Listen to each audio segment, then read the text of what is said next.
Assalamualaikum warahmatullahi wabarakatuh. Perkenalkan, nama saya Tio Maulana. Saya dari Prodi S1 Keperawatan semester 4A. Di sini saya akan menjelaskan tentang gangguan pernapasan pada bayi baru lahir. Menurut Whaley and Wong pada 1995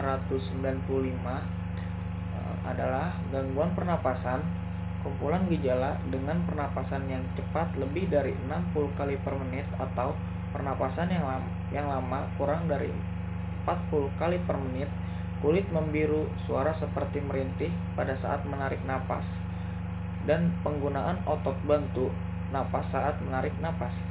Menurut Derajat, pada tahun 2012, gangguan napas pada bayi baru lahir atau BBL adalah keadaan bayi yang sebelumnya normal atau bayi dengan tidak mampu bernapas spontan saat lahir dan sudah mendapatkan pengobatan dan berhasil, namun beberapa saat kemudian mengalami gangguan napas. Adapun penyebabnya, menurut Gomela pada tahun 2009 yang dikutip dari AHA dan American Academy of Pediatrics atau AAP, mengajukan penyebab gangguan pernapasan pada bayi adalah yang pertama adalah faktor ibu. Faktor yang bisa terjadi selama hamil pada ibu adalah infeksi. Infeksi pada ibu hamil dapat terjadi karena ibu yang kurang memperhatikan kebersihan dirinya dan lingkungan serta mikroorganisme seperti virus, bakteri, dan kuman dan jamur berkembang di dalam darah ibu dan dapat dialirkan ke janin oleh pembuluh darah. Yang kedua ada faktor plasenta. Pertukaran gas antara ibu dan janin dipengaruhi oleh luasnya dan kondisi plasenta. Gangguan bernapas spontan pada janin akan terjadi bila terdapat gangguan mendadak pada plasenta, misalnya perdarahan plasenta. Yang ketiga ada faktor janin.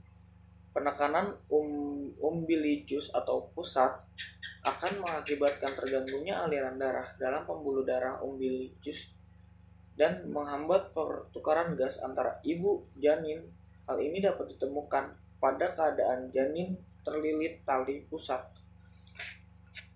Dan yang terakhir ada faktor neonatus.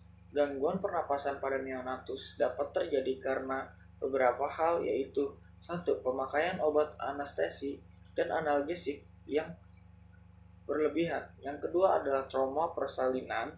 Dan yang ketiga kelainan bawaan bayi seperti penyakit jantung bawaan. Dan hal yang dapat ibu kerjakan, pertama, mencegah tindakan sesosera atau operasi yang tidak sesuai dengan indikasi medis. Dan yang kedua, berikan ASI sekali 3 jam. Kalau puasa, ibu cukup mengoleskan ke bibir bayi. Dan yang ketiga, ibu harus sering kontak dengan bayi, mengajak bayi bicara, dan memanggil nama bayi. Dan yang terakhir adalah ibu bisa melakukan teknik kangguru agar terciptanya hubungan dengan dekat dengan bayi. Selanjutnya ada tanda dan gejala.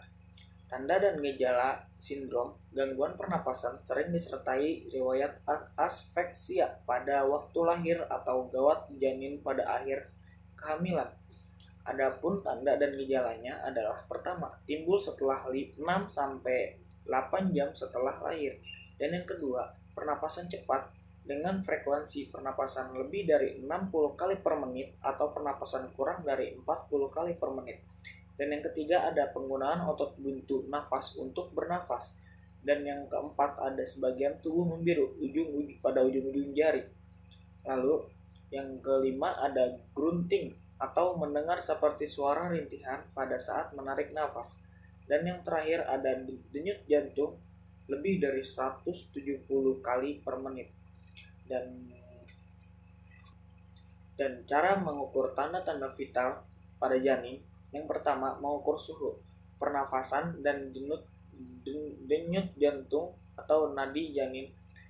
Suhu normal pada janin adalah 36,5 sampai 37,5.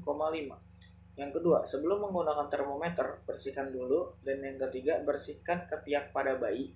Dan yang keempat, letakkan termometer di tengah ketiak dan rapatkan tangan ke dada.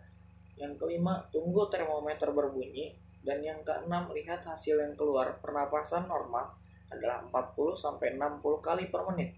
Dan yang selanjutnya, meletakkan tangan ibu di atas perut bayi. Dan yang selanjutnya, siapkan jam, hitung setiap pergerakan perut ke atas 1.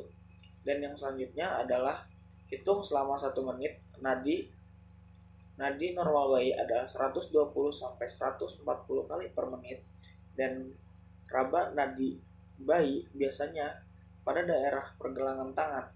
Dan yang selanjutnya adalah setelah memastikan nadi teraba, hitung pergerakan nadi setiap tonjolan ke atas.